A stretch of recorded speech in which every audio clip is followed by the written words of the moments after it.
Good morning. Welcome to DocuWare's webinar series designed to demonstrate how our product can assist you and your team to work remotely in an effective and productive way. My name is Ross Listener, and I'm a professional services engineer at DocuWare. Many of you are sitting at home today due to the current circumstances we find ourselves in, with most countries on lockdown and many companies facing the unique challenge of conducting business with most or all of their employees working remotely. For many of us, this is a new dynamic. It has presented a myriad of challenges for both management and IT departments across the world. In this webinar, I'm going to demonstrate how DocuWare is uniquely positioned to assist with these challenges by using technology and methods developed over the 30+ years we have been in the content management industry. With DocuWare, you can use your existing line of business applications that all your workers are familiar with in order to allow your emails and documents to drive your business's processes forward and communicate effectively and immediately with team members regardless of their location. There's nothing worse for productivity or a bigger headache for your IT department than to have all your employees using their own local storage for documents and inconsistent methods of communication. DocuWare provides a way to provide that structure that is lacking in most instances. There's no local storage needed, and there's no need to upload or synchronize files, meaning no requirement to provide a VPN connection into your company's network. That's just one less headache for your IT team. What I'm going to demonstrate today is a simple sales process using what we call a fielded workflow. DocuWare also has an advanced workflow product that's usually used for more complex business processes and not what we're going to cover today. This fielded workflow, it's implemented by using predefined searches called lists that examine document metadata in order to determine which lists a document may currently belong to. As a document moves through its life cycle in a business process, it will appear and disappear from relevant lists that have search criteria that match the document index values at that time. So we're going to duplicate a simple sales process in order to show this fielded workflow and other features. We're going to provide a centralized location for your team to create and finalize quotes. We're going to streamline the storing and sending of those quotes into one action. We're going to maintain a list of quotes in one location, providing immediate access of current status of all open quotes for relevant employees, as well as showing lists of closed quotes and the results that have come from those quotes. We're going to easily archive incoming orders into DocuWare directly from Microsoft Outlook. And we're going to provide a list of incoming orders that correspond with your list of quotes. So let's get into the demo.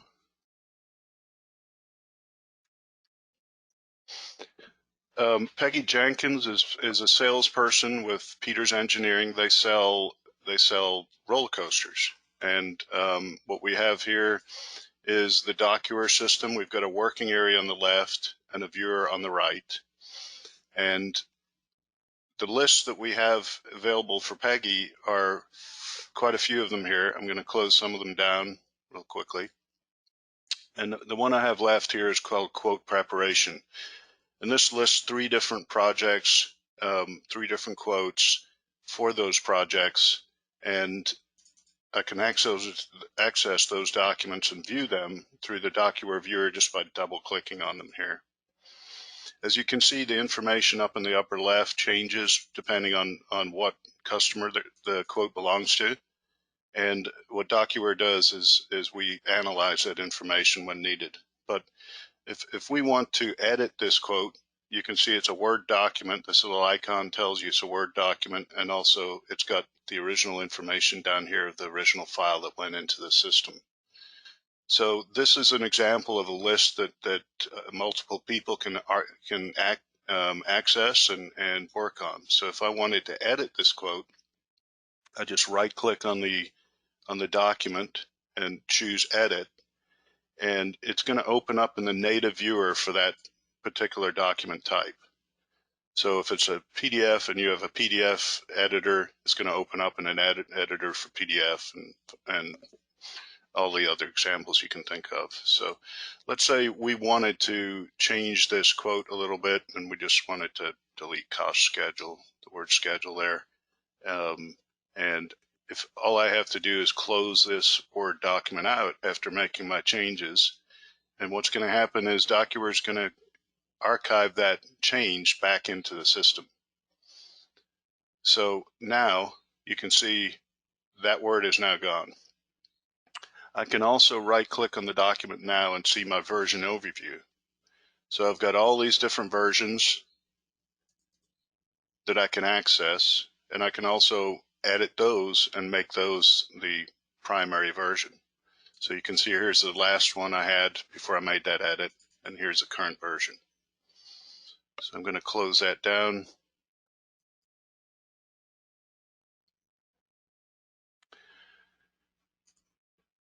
The next thing we're going to do is we're going to go ahead and send this quote out. So if I go and open this quote,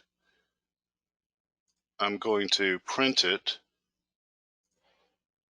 and the system has been set up as a template. Since this is an internal document, we know that we can look in certain areas of the document and analyze that information and archive it back into the system.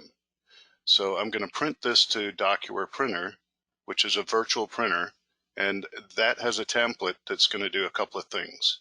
It's going to archive this document away into Docuware. If we go back to Docuware, you'll see that a couple of things are going to happen. So as soon as this finishes, you'll see that we now have a pending quote, and that number was red because that list had been added to. You'll also notice that now the quote preparation has archived that particular quote that we sent out. So it's no longer ready for editing. It's finalized. It's in the pending quotes. The other thing that's happened in the background is that we've launched an email, and we have a template here that has merged information from this particular quote. So we've got the subject of the quote, we've got the quote number, and we've got the customer name as well as the customer email. So I send this quote out, and let's go ahead and send a couple more.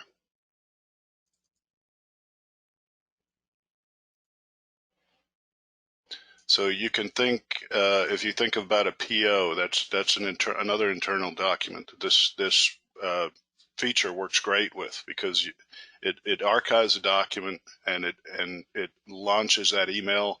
So it's all one action. You've also got the ability to store the actual email. Peggy has the chance here to put a little information in here if she wants to customize it for this person. Maybe put a little personal message as well. So we'll close Word down. Let's do the last one. So as you can see, this is a different customer, different quote number, and another email is launched and sent. So now I've got 3 pending quotes where there were none before, and I've got no quotes sitting there. So we've got a list of pending quotes, and we can follow up on this list. We can actually trigger actions based on when it was sent.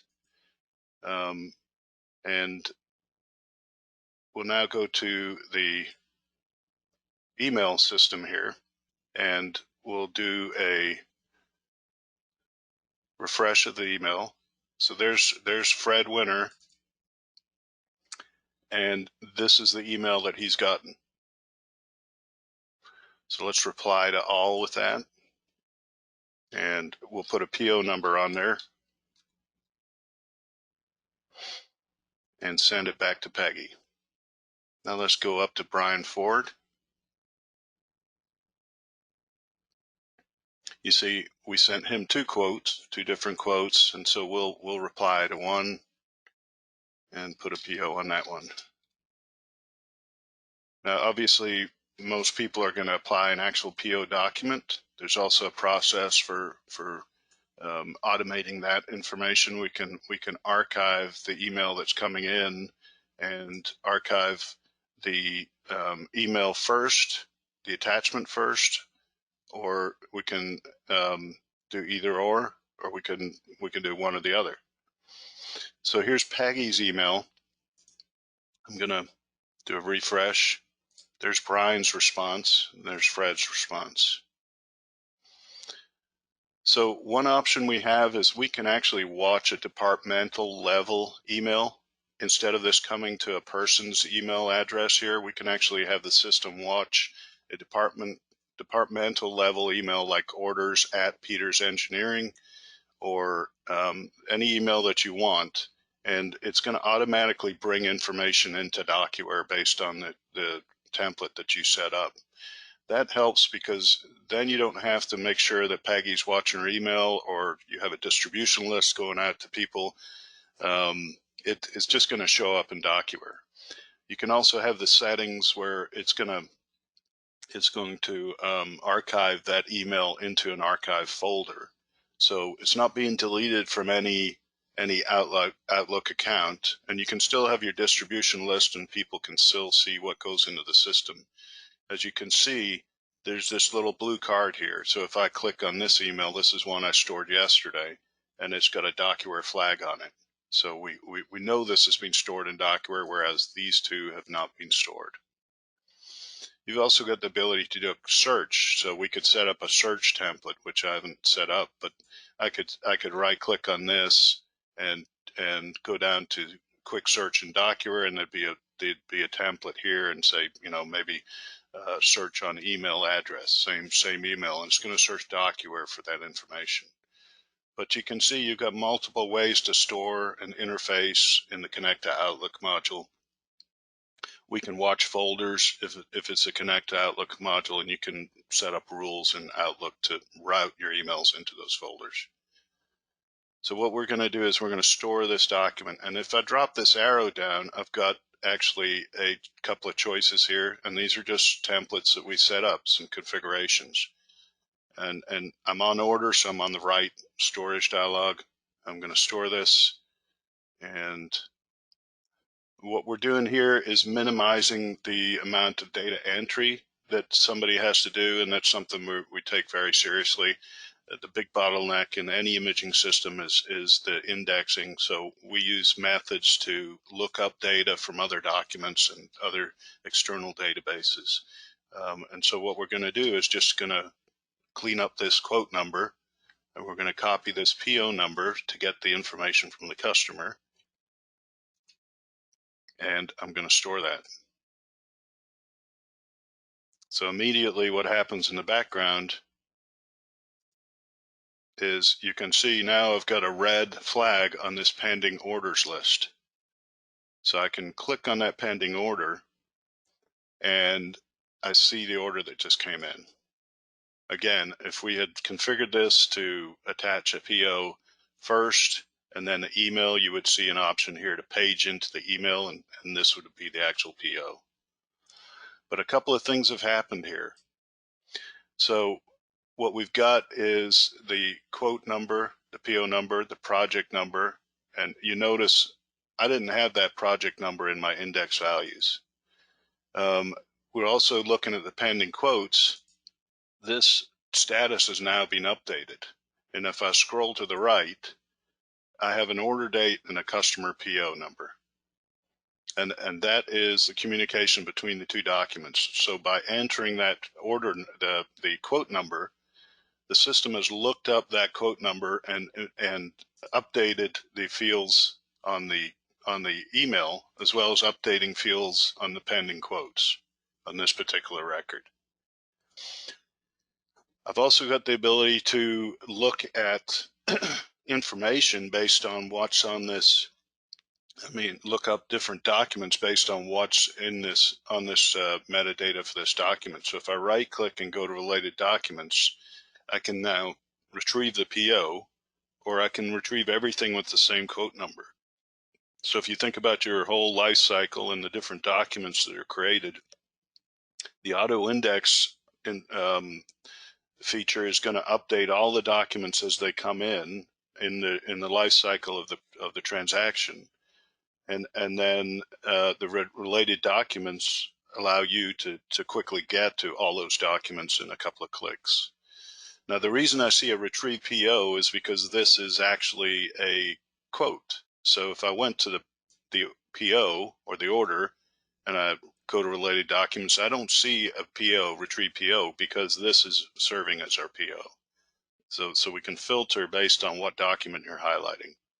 So if I do same quote, it's bringing back everything that's related to that quote. I've got the quote draft with all the version history.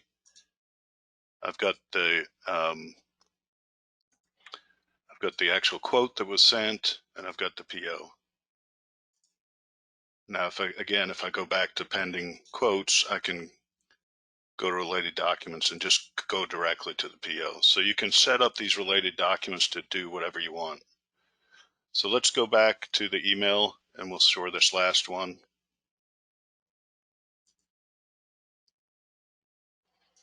We're going to clean this up.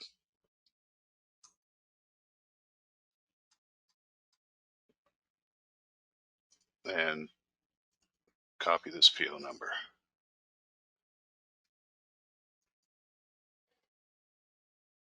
You got notifications down here that tell you what's going on. We're going to minimize that window.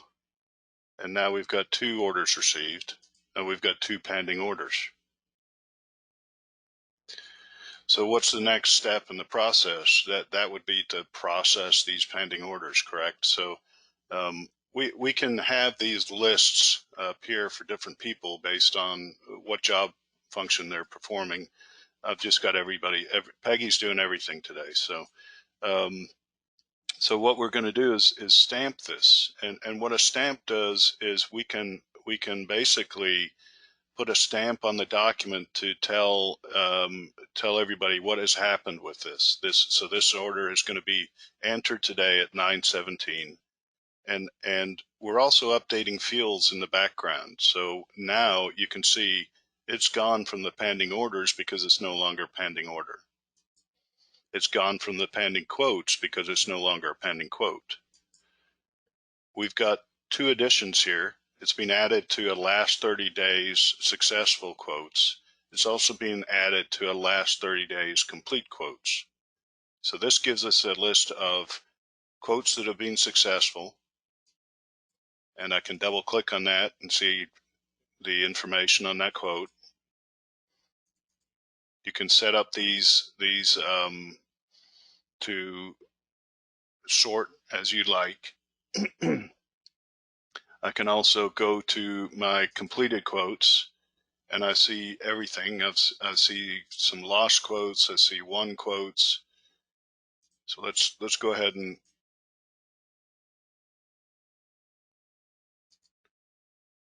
enter this one as well. And again, these are quotes. So we're not seeing that stamp because these are the actual quotes. So if I look at this and I look at today's and I right click and I say, okay, let me see the PO. Excuse me. I can double click and I can see that it was entered by Peggy Jenkins. So the other option we have is we have obviously the negative outcome here. So let's say Brian never got back to us in this quote, and it's you know beyond the date. Maybe they decided not to go with it. So we'll double click on this. This is the quote, and we're going to say quote lost. So one of the options with stamps is you can prompt for information. So I can have multiple fields here, and I can pre-populate those fields with something and allow them to make a change if they want. I can also provide a select list, so I can find out, I can standardize this list to make sense for my business process. What are the acceptable reasons? And this makes the searching for information a lot easier. So now there's my stamp. It's now out of the pending quotes. So we'll close this down and we'll close this one down since they're both empty. And now we've got our 3 last 30 days. And this is more of a, an audit and a quick reporting of what's in the system and what's happened to these quotes. So these are the last 30 days quotes. And this is a date range based on today's date. So it's always going to update based on today's date. So if I went into this one for Elizabeth Cash here, and let's just put this date further back, we've now got 7 instead of 8 quotes. This is pretty valuable in keeping an eye on everything that's been going on in the last 30 days or whatever time frame you want to use.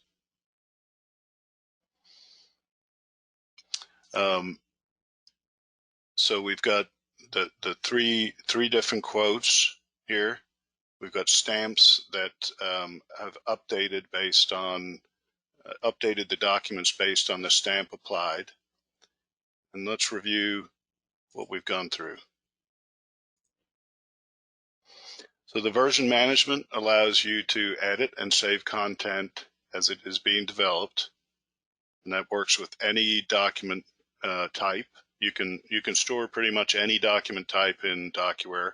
The native viewer is going to render most file types. There are a few file types that cannot be rendered in that native viewer, but you can always store whatever document or file type you want in Docuware, and it's gonna stay in Docuware. It's gonna be auditable, and it's going to be secure based on the settings you have set up for your system. So only those people that want to see it or have authority to see it and perform certain actions on it, it's locked down to the field level if you'd like. We also looked at Docuware Print, which is the virtual printer that will store a document or perform whatever actions you want done on that document based on the recognition that you've set up. So we set up a template that'll capture relevant data. We can merge that data into an email template to send the quote to your customers or whatever the document is. We can also redirect it to a printer as well. If you want a physical printout, we can do that all in one action. Task lists are pre-configured searches that populate with documents that match the search criteria as they move through that business process. So it's basically any search that you do, you can save as a task list. Alternatively, the administrators can save task lists, create task lists that make sense for your business, and share those task lists out to your employees. Connect to Outlook stores incoming emails and their attachments into Docuware. It also allows you to search Docuware from Outlook. And again, there's the Connect to Mail piece, which is that piece that will watch a departmental level email such as AP at or orders at, and there's no user intervention needed for that. The documents and the emails and the documents and attachments will show up in Docuware based on the settings you've created.